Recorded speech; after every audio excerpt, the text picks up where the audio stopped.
পারি নাই, আমি নিজে ব্যক্তিগতভাবে আমি কয়েক রাত ঘুমাতে পারি নাই যে কিভাবে এটা সম্ভব। কোনো একটা দেশের বাণিজ্য মন্ত্রণালয় এত বড় বেইমানি নিজের দেশের সাথে, নিজের দেশের স্বার্থের সাথে, নিজের দেশের মানুষের সাথে এত বড় বেইমানি, এত বড় গাদ্দারি কিভাবে করতে পারে যে নিজের দেশের লোকাল শিল্পের সমস্ত স্বার্থকে জলাঞ্জলি দিয়ে সে আমেরিকার হাতে পুরো মার্কেটটা ছেড়ে দিতে পারে। এটা কি করে সম্ভব? মানুষের মধ্যে ন্যূনতম দেশপ্রেম, ন্যূনতম বিবেক, ন্যূনতম দায়িত্ববোধ থাকলে আসলে একটা দেশের পুরো লোকাল মার্কেট, একটা দেশের স্থানীয় সমস্ত শিল্প, একটা দেশের কৃষি খাত, শিল্প খাতকে কিভাবে আরেকটা দেশের হাতে তুলে দেওয়া যায়, এই কাণ্ডটা কিন্তু ইন্টারিম গভর্নমেন্ট করে গেছে।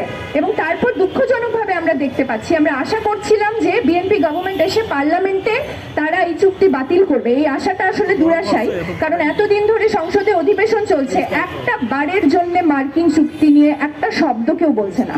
সংবিধান, সংস্কার, সার্বভৌমত্ব ইত্যাদি এসব নিয়ে আমরা অনেক লম্বা লম্বা লেকচার শুনছি, ঠিক আছে, তারা করেন, ভালো কথা।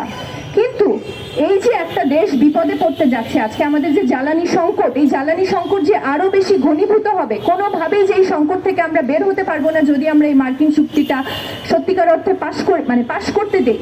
মার্কিন চুক্তি যদি বাতিল না হয় তাহলে কোনোভাবেই পরনির্ভরশীলতা থেকে আমাদের আর বের হওয়ার কোনো উপায় থাকবে না। তো এরকম একটা চুক্তি তারা করেছেন, এটা আওয়ামী লীগের সময় থেকে এই চুক্তির প্রিপারেশন হয়েছে।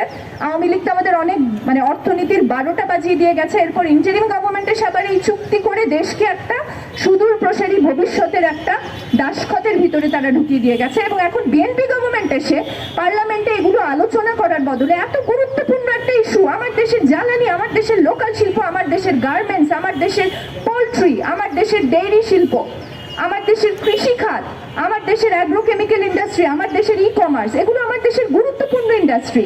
এই প্রত্যেকটা ইন্ডাস্ট্রিকে কিভাবে তারা একটা আমেরিকার মার্কেটের হাতে, আমেরিকার পণ্যের হাতে, কিভাবে শুল্কমুক্ত আমেরিকার পণ্যের হাতে ছেড়ে দিচ্ছে। কিভাবে আরেকটু ভালো করে বলি, যেমন ধরেন আমাদের দেশে পোলট্রি খাত আছে, ডেইরি খাত আছে, বিপুল সংখ্যক মানুষ এই সমস্ত পোলট্রি এবং ডেইরি খাতে কাজ করে, প্রায় 60 লক্ষ মানুষ। অর্থাৎ গার্মেন্টসে যত আমার শ্রমিক আছে তার চেয়ে অনেক বেশি শ্রমিক আছে গ্রামীণ অর্থনীতিতে পোলট্রি এবং ডেইরি করে তারা বেঁচে থাকেন। এটা হচ্ছে তাদের একমাত্র জীবিকা। এখন আপনি দেখেন আমেরিকান চুক্তিতে আছে যে বাংলাদেশ বাধ্য থাকবে, খেয়াল করে দেখেন, বাধ্যতামূলক, এগুলো এখানে কোনো ছাড় নাই, এখানে বাংলাদেশের বলার কিছু নাই। বাংলাদেশ বাধ্য থাকবে আমেরিকা থেকে সব ধরনের পোলট্রিজাত প্রোডাক্ট, পোলট্রিজাত পণ্য, ফ্রোজেন মুরগির মাংস, ফ্রোজেন গরুর মাংস, ফ্রোজেন